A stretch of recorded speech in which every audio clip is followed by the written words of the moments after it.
हरि गोविन्द गोकुलनन्दन गोविन्द। शतमानं भवति शतायुः पुरुषः शतेन्द्रिय आयुष्येवेन्द्रिये प्रतिष्ठति। शतमानं भवति शतायुः पुरुषः शतेन्द्रिय आयुष्येवेन्द्रिये प्रतिष्ठति।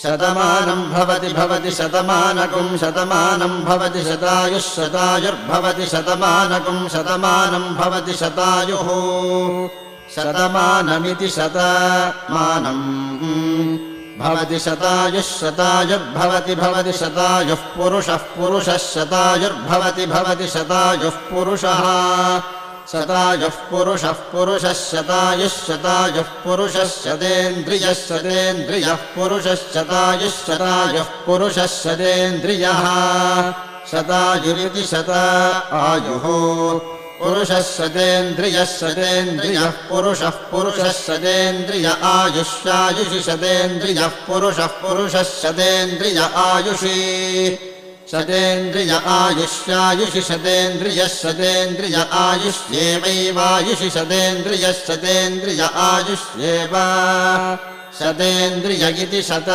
इन्द्रियः आयुष्येवैवायुष्यायुष्येवेन्द्रिय इन्द्रिय एवायुष्यायुष्